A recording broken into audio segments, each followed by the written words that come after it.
사주명리에 대한 개신교의 비판, 그리고 그 반론. 사주명리는 오랜 전통의 동양 철학입니다.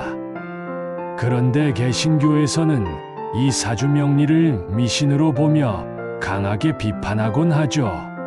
왜 그럴까요? 그리고 사주명리를 공부하는 사람들은 이 비판에 어떻게 대응할 수 있을까요? 오늘 영상에서는 개신교의 시각을 이해하고 사주명리의 입장에서 이에 대한 해석과 반론을 정리해 보겠습니다. 신앙과 철학, 과학과 영성 사이에서 균형 잡힌 시선을 가져보는 시간이 될 것입니다. 개신교는 왜 사주명리를 비판하는가? 개신교는 오직 성경이라는 원칙에 따라 성경 외의 영적 체계를 인정하지 않는 신앙 체계를 가지고 있습니다. 따라서 점성술, 풍수, 사주명리와 같은 동양의 전통 학문들은 성경의 가르침과 다르다고 판단되며 우상숭배나 미신으로 간주되는 경우가 많습니다. 실제로 성경에는 점을 치거나 미래를 예측하는 행위가 신앙적으로 옳지 않다는 구절이 여럿 등장합니다. 대표적으로 신명기 18장 10절에서 12절에는 점쟁이나 기륭을 말하는 자나 요술하는 자나 이런 일을 행하는 자마다 여호와께서 가증히 여기신다는 말씀이 있죠. 이 구절을 근거로 많은 목회자들은 사주명리를 비롯한 운세문화 전반을 배격합니다. 또한 인간의 삶은 전적으로 하나님의 계획 안에 있으며 인간이 그 운명을 미리 알려고 하거나 조작하려는 것은 교만한 태도로 여겨지기도 합니다. 결국 개신교의 사주명리 비판은 단순한 문화 차이의 문제가 아니라 신앙 체계와 철학적 관점의 충돌에서 비롯된 것입니다. 성경 중심의 세계관에서는 인간의 삶을 신의 섭리로만 해석하기 때문에 사주명리와 같은 체계는 인정되기 어렵습니다. 그렇다면 사주명리의 입장에서는 이러한 개신교의 비판을 어떻게 바라볼 수 있을까요? 사주명리는 특정 신앙 체계가 아니라 인간의 타고난 성향과 운의 흐름을 자연적 법칙으로 해석하는 학문입니다.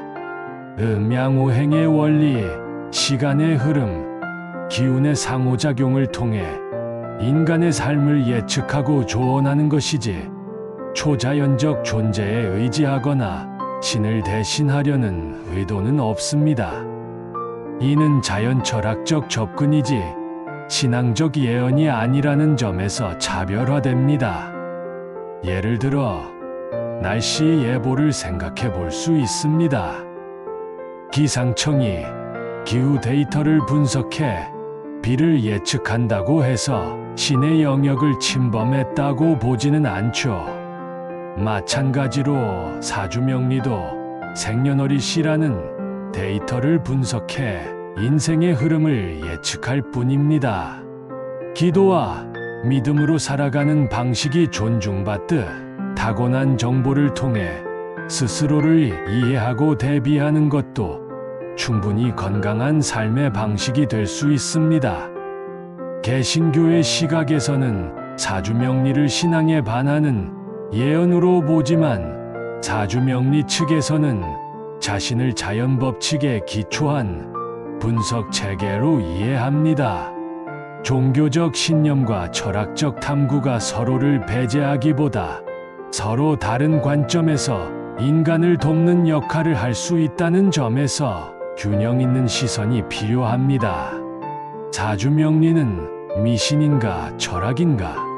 개신교에서 사주명리를 비판할 때 가장 흔히 사용하는 단어가 바로 미신입니다.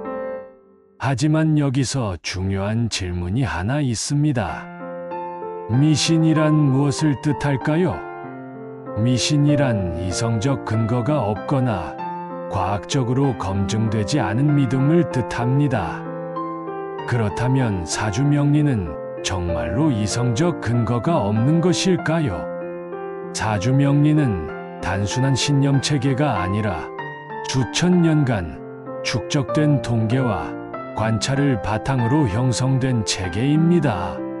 음양오행의 조합, 세운과 대운의 흐름, 십신과 육친의 관계 등은 단순한 믿음이 아니라 구조와 논리가 분명한 분석 방법입니다. 물론 이 분석이 과학적 실험처럼 재현 가능한 수준은 아니지만 철학과 경험에 기반한 해석 체계라는 점에서 함부로 미신이라 치부하긴 어렵습니다. 예를 들어 어떤 사람이 늘 특정 시기에 건강이 나빠지거나 인간관계에 문제가 생긴다고 해봅시다. 사주명리는 그런 시기가 대운이나 세운의 변화에 따라 나타난다고 설명합니다.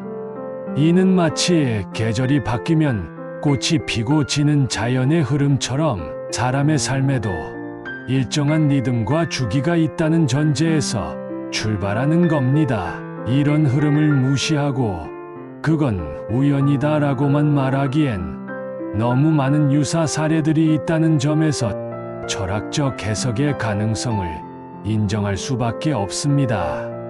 사주명리는 검증되지 않은 믿음이 아니라 인간과 자연의 관계를 오래도록 관찰한 결과를 체계화한 철학적 지식입니다.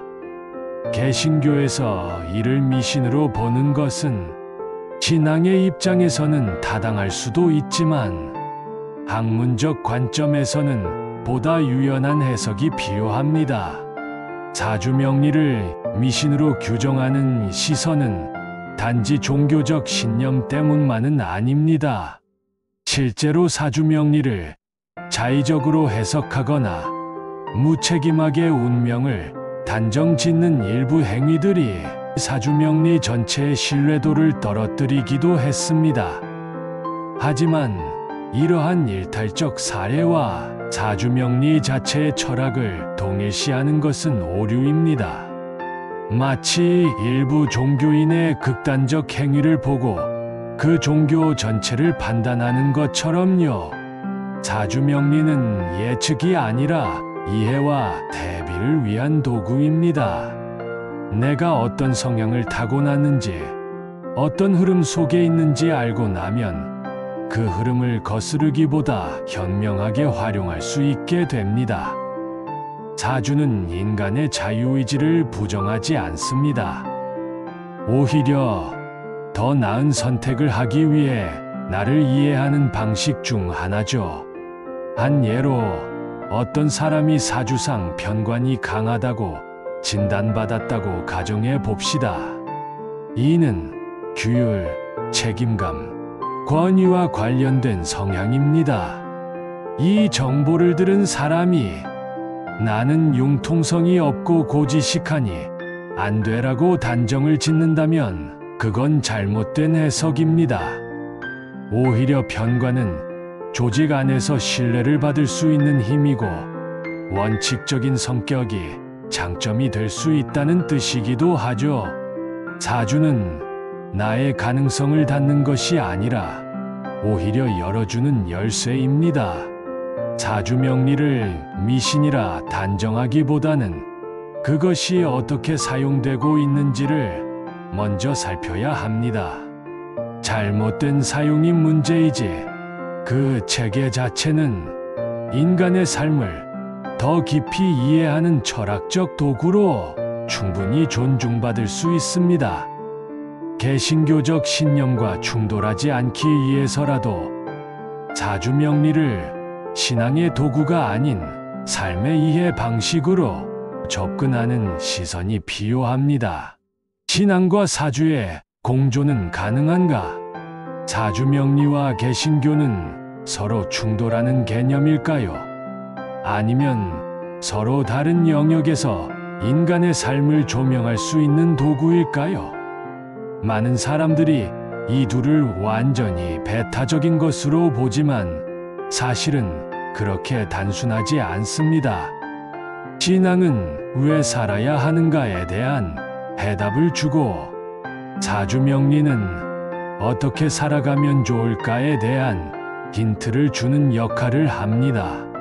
각각의 질문이 다르기 때문에 충돌보다는 보완의 가능성도 존재합니다.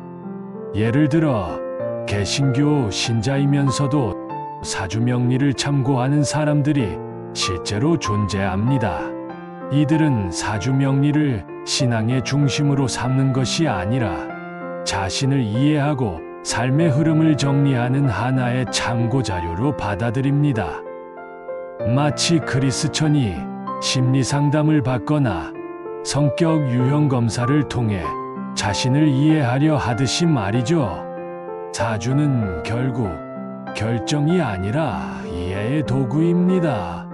신앙이 주는 방향성과 사주가 주는 현실적 전략은 서로 배타적이기보다 오히려 상호 보완적일 수 있습니다. 사주명리와 신앙은 질문의 종류가 다릅니다. 신앙은 인생의 목적과 방향을 제시하고, 사주는 그 방향으로 가는 길을 설계하는 도구가 될 수 있습니다. 중요한 것은 어떤 도구든 그것을 어떻게 사용하느냐라는 태도입니다. 충돌이 아닌 조화를 고민하는 시선이 필요합니다. 마지막으로 우리가 생각해봐야 할 건 신앙과 사주명리를 둘러싼 사회적 긴장이 어떻게 해소될 수 있는가입니다. 한국 사회에서 종교와 전통 철학은 오랜 시간 공존해왔고, 지금도 많은 이들이 이 두 영역 사이에서 균형을 찾고자 노력합니다. 문제는 서로를 이해하려 하지 않고 옳고 그름만으로 판단하려는 태도에서 비롯됩니다. 사주명리를 배척하는 일부 종교인의 시선도, 사주를 절대 진리로 여기는 일부 명리인의 태도도 모두 극단입니다. 사주명리는 인간의 운명을 결정짓는 도구가 아니라 이해하고 개선할 수 있는 방향을 제시하는 체계입니다. 신앙 역시 인간이 스스로를 바꾸고 성장할 수 있다는 가능성을 전제로 합니다. 이 둘은 궁극적으로 인간을 돕고자 한다는 목적을 공유하고 있습니다. 실제로 일부 신앙인들은 사주명리 공부를 통해 오히려 인간에 대한 이해가 깊어졌다고 이야기합니다. 신앙은 영혼의 방향을, 사주는 현실의 흐름을 이해하게 도와준다고요. 사주를 통해 현재 상황을 분석하고, 신앙을 통해 용기와 의미를 부여받는다면 그것은 충돌이 아니라 조화에 가까운 모습이 아닐까요? 사주명리와 신앙은 서로 다른 방식으로 인간을 바라보지만 본질적으로는 인간을 돕는 목적을 공유합니다. 서로를 배척하기보다 각자의 영역에서 인간을 돕는 방식으로 존중하는 태도가 지금 우리 사회에 필요한 균형입니다. 사주명리는 신앙을 위협하는 도구가 아니라 스스로를 이해하고 더 나은 삶을 설계할 수 있도록 돕는 삶의 언어일 수 있습니다. 끝까지 함께 해주셔서 감사합니다. 구독과 좋아요, 알림 설정 부탁드리며 여러분의 생각을 댓글로 남겨주세요. 그럼 다음 영상에서 다시 뵙겠습니다.